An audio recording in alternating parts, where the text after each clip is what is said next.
Tony Lastoria of Indians Prospect Insider, and from Minor Happenings on Sports Time Ohio's Minor League Magazine show, joins us here with a little spring training preview of 2011. Tony, thanks for taking some time with us. 2010 was a special year here in Columbus. The Clippers are still celebrating a Governor's Cup championship and a AAA title. Give me your thoughts on the 2010 minor league season for the Indians. You know what? You really can't get any better than what they did last year. I mean, I know you guys had a little bit of a lull there in August, but once you guys get on that roll, especially in the playoffs, I mean, Columbus, the Clippers just absolutely dominated the playoffs. I mean, I don't think you get like one or two losses, and everybody, I mean, several of them you guys won by double digits in some of those games. But overall, the whole system just performed very well. The Indians had three teams in the playoffs with Columbus and Single Lake Kinston and Single Lake County, and also Lake County also won a Midwestern League championship, their first year in that league. So definitely a banner year for the Indians. Obviously, winning doesn't always translate to the big leagues, but it's good for the fans to follow.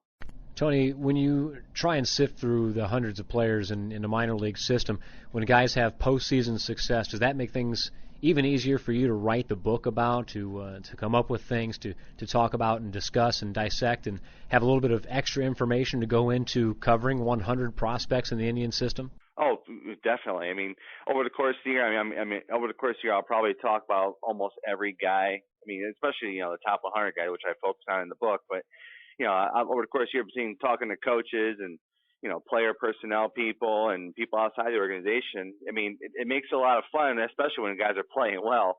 But it's also, in a way, kind of fun to find out why guys aren't playing well. And there, a lot of times there are reasons. Like last year, Hector Rondon in Columbus, he was struggling, and we found out, he had the arm issue. So sometimes there are some issues behind the scenes which do kind of explain that, and that's what I kind of try to dig up. With the Orlando Cabrera signing, what do you make of the infield situation? Obviously, things are very crowded there now, not only in AAA, but in the battles for the big league spots.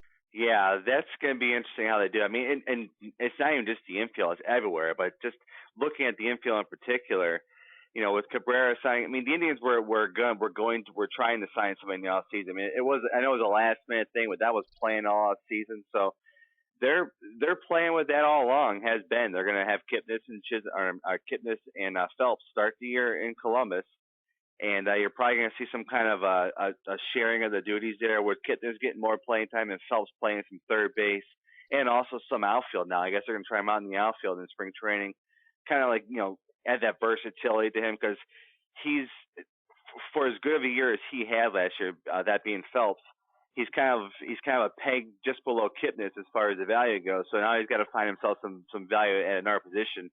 And then you got Chisenhall at third, who's very valued. So now you got to be able to play two positions and almost be like that handcuff at both third and second base, which I think you're going to see this year. And then also now Columbus does not have a shortstop. Josh Rodriguez got picked up in Rule 5 in the off season, which was surprising to the Indians, and they actually were saddened by the loss because they were counting on him to be the shortstop. So probably what you're going to see now is you may see Jason Donald starting the year in Columbus at shortstop. The Indians really want to develop him as a utility infielder, and they think to become a utility guy, you've got to be able to play shortstop. So, and he's not going to be able to get that chance in Cleveland.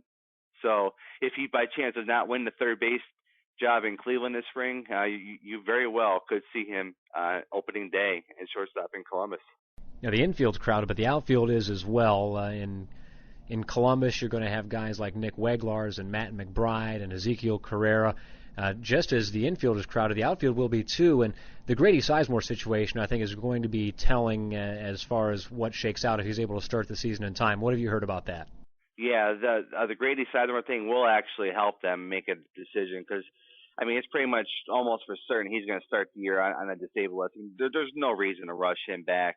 So he'll probably open the year and probably play a couple games in extended spring, and then, probably near the end of April, make his, return to Cleveland, which means somebody from that Cleveland roster, that being probably Trevor Crowe, is going to be on their way back to, Columbus, which is really going to add more, of a crazy situation there in Columbus.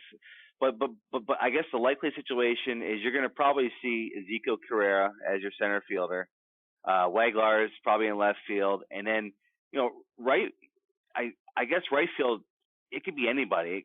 It could be Chad Huffman. It could be Matt McBride.